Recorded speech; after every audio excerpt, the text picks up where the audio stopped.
Hello.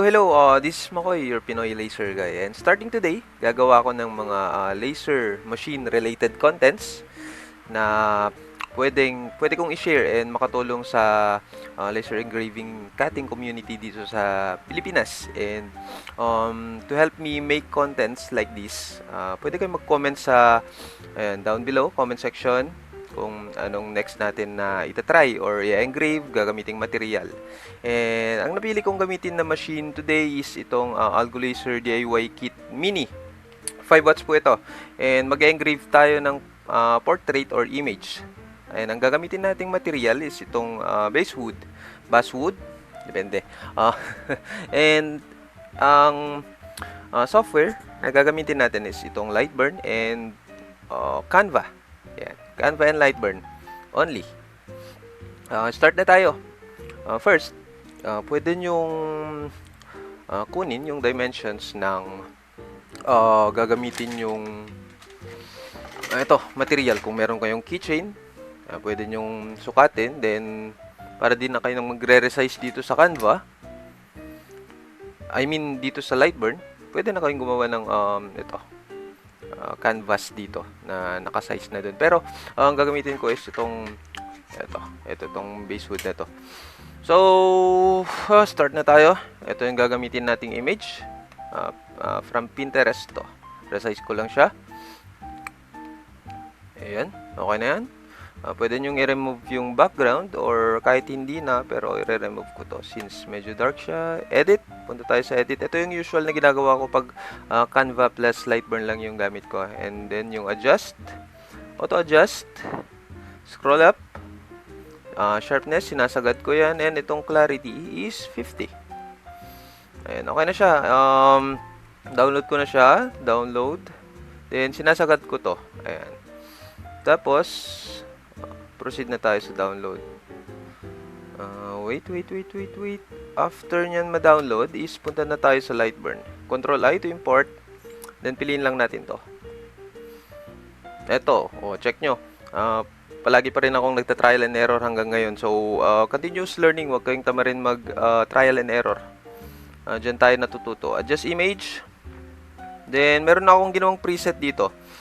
Image R, no image R, Canva plus LB lang, Lightburn. So, sinave ko tong file na to. Pwede ko siyang i-share sa inyo. Pag i-import nyo siya, ito lang. Ayan, import presets. Then, ito siya. Ito yung file. Double click nyo lang para ma-import siya. Then, mahahanap nyo siya dito. Ayan. Ito siya. Ayan, Canva plus LB. Ayan. Yan yung preset. Then, click OK. Yan. Ito rin ginamit ko dito sa Beechwood. Ayan siya. Yan yung output. Wait lang. Ayan. Kita ba? Ayan. So, pag na-edit na siya, set na kayo ng parameters since 5 watts yung gamit natin. Take note pala. Be sure na yung raw image na gagamitin nyo is high quality siya. Pag yung binigay ni client is medyo low, meron namang upscaler si Canva. So, gamitin nyo yun. And nakita ko, nag-share si Sir John Neil ng trial and error journey din niya sa portrait engraving. And very good. Ganda ng output niya. So, ito yung gagamitin ko na speed dito sa material na to. Basswood. Medyo lightwood kasi siya. So, 5.5, 85. Nagre-range naman yan sa kahit 5K to 6K yung gagamitin nyo. So, ito yung gagamitin ko ngayon. And, yung preset kanina, nakaset na yung line interval or yung DPI niya. So, goods na yan. And yung image mode, stacky. Pwede kang gumamit ng Jarvis. Kahit ano dyan. Mag-try na lang kayo. Pero ito lang yung papakita ko ngayon. Yung ginagamit ko. Ayan. So, start na tayo. Make sure na nakaset na yung focal height ng laser module nyo para mas okay din yung maging output. So, yan. Frame ko na siya. Yan, sa blank space ko na lang gagawin. Yan.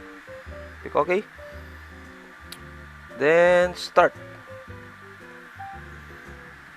Yan. Lagyan natin ng takip para hindi masira yung mata natin. Ayan, okay na siya.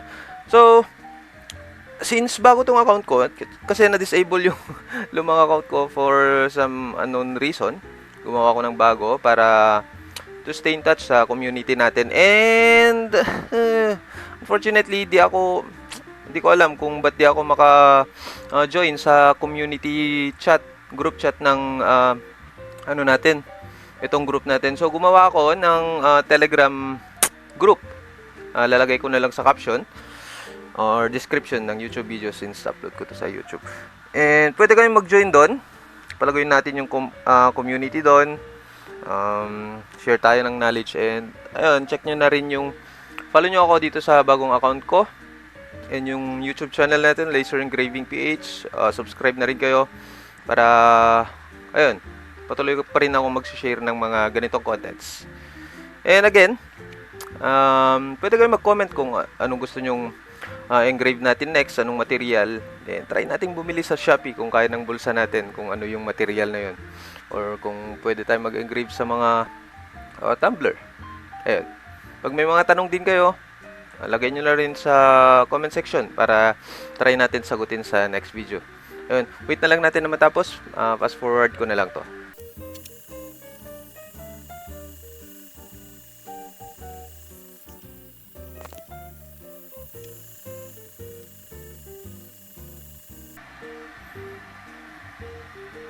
And since tapos naman na yung mukha niya, para hindi na masyadong tumagal tong video natin na to, stop ko na siya, then papakita ko na yung naging output natin. Stop. Ayan. Kunin ko na yung base wood. Ito siya. Ayan. So, papakita ko yung output. Ayan. Ito siya. Ayan. No, ayan. Ayan be sure na HD yung ano nyo, yung image, raw image na gagamitin nyo. So, ganyan siya. Ganyan lang siya kadali. And papakita ko ulit yung preset natin. Ayan yung preset natin. Screenshot nyo na lang para matry nyo na rin. Kung gusto nyo i-tweak siya, gusto nyo edit, okay lang. Huwag kayong tama rin na mag-trial and error. Ito yung ginamit nating parameters sa 5 watts. Ayan, screenshot nyo na lang din. Ayan. So, hanggang dito na lang yung video natin for today. And, again, follow nyo itong bagong account ko sa Facebook. Subscribe kayo sa YouTube channel natin. Join kayo sa Telegram group natin. And yung mga hindi ko na-replyan, since nagluloko na naman yung messenger ko, dun nyo na lang ako i-message sa Telegram. Kung need nyo ng assistance sa natin, sa mga Algo Laser machine natin. And sa mga gustong bumili ng mga machine, gusto ng recommendation, advice, chat nyo lang ako sa Telegram. And yun, as always, happy engraving, happy cutting, and bye-bye. Have a good day.